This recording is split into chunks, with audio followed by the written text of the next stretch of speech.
मुश्किलात का सामना करना पड़ रहा है, जिसमें खासकर बिजली की बहुत ही दिक्कत है।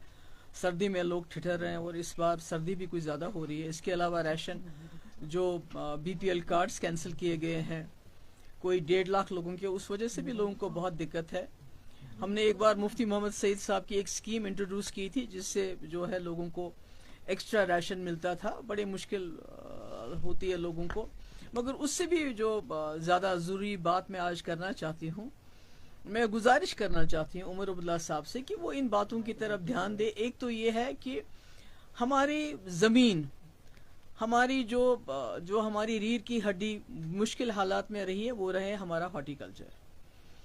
तो जिस तरह जो अभी रेलवे प्रोजेक्ट कहिए, रिंग रोड प्रोजेक्ट कहिए, या जो बारामूला और यहाँ राजौरी हाईवे बन रही है, तो उसका जो ऑन स्लॉट है वो हमारे बागात के ऊपर है, जिसकी वजह से जो हमारे नौजवान जिनको नौकरी नहीं मिल रही है, बागात का काम करते हैं, तो जो वो तबाही हो रही है, उससे मुझे लगता है जम्मू कश्मीर की मईशत पे एक बहुत ही बुरा असर पड़ेगा।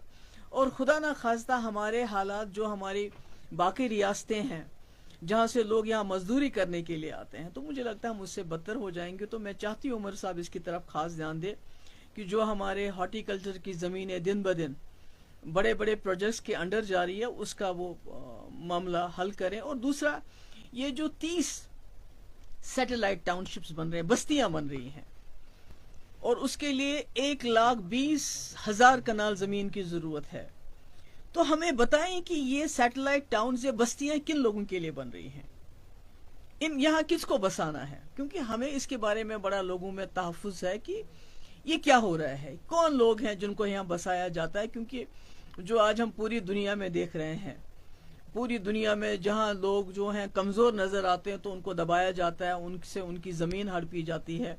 हमारे सामने गाज़ा की बहुत बुरी मिसाल है हमारे सामने। अब देखिए सीरिया में गोलन हाइट्स में क्या हो रहा है, गोलान हाइट्स में। तो मैं चाहती हूँ उमर साहब इसके बारे में भी बताएं हमें कि ये जो 30 टाउनशिप्स बन रहे हैं, पहले तो बनाने की ज़रूरत नहीं थी, एग्रीकल्चर लैंड आप ले रहे हैं, ये किसके लिए बन रहे हैं। तीसरी जो सबसे बड़ी अहम बात है, जो जीएसटी हमारे हैंडीक्राफ्ट्स, हमारे शॉलों के ऊपर बढ़ाने का फैसला हुआ है 28%। देखिए जो कश्मीरी शॉल है, ये सिर्फ हमारे लिए आमदनी का जरिया नहीं, बल्कि जम्मू कश्मीर की एक पहचान है। कश्मीर पूरी दुनिया में इसको माना जाता है। तो आपको याद होगा जब पहले बीजेपी की सरकार थी, उमर साहब तब मिनिस्टर थे और मेनका गांधी जी उस वक्त भी वजीर थी, तो उनके कहने पे उमर साहब ने शाहतूस पे यहाँ बैन लगाया। हालांकि उस वक्त जो मरकज के कानून हम पे अप्लाई नहीं होते थे, पर उसके बावजूद उमर साहब ने उस वक्त मुदाखलत करके यहाँ की सरकार से शाहतूस पे बैन लगाई, और शाहतूस हमारी विरासत थी।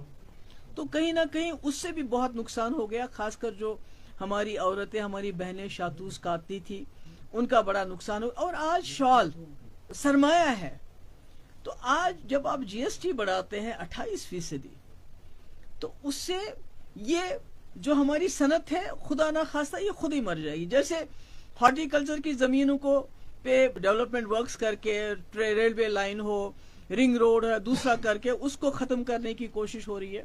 दूसरी तरफ से जीएसटी शॉल्स के ऊपर, हैंडीक्राफ्ट्स के ऊपर लागू करके इस सनत को भी ख़त्म करें। यही दो सनतें हैं जिन्होंने, चाहे हैंडीक्राफ्ट्स हो चाहे हॉर्टिकल्चर हो, जम्मू कश्मीर को बहुत मुश्किल वक्त में जिंदा रखा।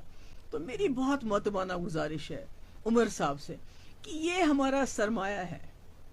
आपके पास कुछ 50 एमएलए, एक मेजॉरिटी है, आपके पास 3 मेंबर पार्लियामेंट है लद्दाख को लेके। तो मेहरबानी करके खुदा के लिए हमें बताइए सैटेलाइट टाउन्स में किन को बसा रहे हैं। हमें बताइए कि हमारे जो हमारी हॉर्टिकल्चर की सनत है उसको बचाने के लिए आप क्या कर रहे हैं। ये जो जीएसटी 28% की बात हो रही, इस सनत को शाहतूस तो खत्म कर दिया, इस सनत को बचाने के लिए आप क्या कर रहे हैं, हमें बता दें, ताकि जम्मू कश्मीर के लोग जो इसको बहुत ही तज़व्वुज़ का शिकार हो गए हैं, हमारे पास है ही क्या, बचा ही क्या है। अगर हमारा हॉर्टिकल्चर भी खत्म हो जाता है, हमारे हैंडीक्राफ्ट्स भी खत्म हो जाता है, तो फिर हम सिर्फ टूरिज्म के ऊपर, और शायद कहीं ना कहीं मरकजी सरकार चाहती है कि जम्मू कश्मीर के लोगों की जो अपनी इनके हाथ में जो है, चाहे वो हॉर्टिकल्चर है, चाहे हमारे हाथ में जो हैंडीक्राफ्ट्स है, उसको खत्म करके जम्मू कश्मीर के लोगों को सिर्फ टूरिज्म पे निर्भर करें, उस पर डिपेंडेंट करें, ताकि जब वो चाहे टूरिस्ट भेजे, जब वो चाहे, ताकि खुदा ना खास्ता जो जम्मू कश्मीर, जो हमारे बाकी स्टेट्स के मुकाबले में अल्लाह ताला ने हमें रिज़्क, हमें ज़मीन, हमें सर पे छत दी है, कहीं खुदा ना खास्ता हम भी अल्लाह ताला ना करे भिखारी ना बन जाए। तो मुझे उम्मीद है कि उमर साहब इसकी तरफ खास तवज्जो देंगे और इन सारे जो लोगों के दिल में खदशात है उनको दूर करेंगे। Thank you.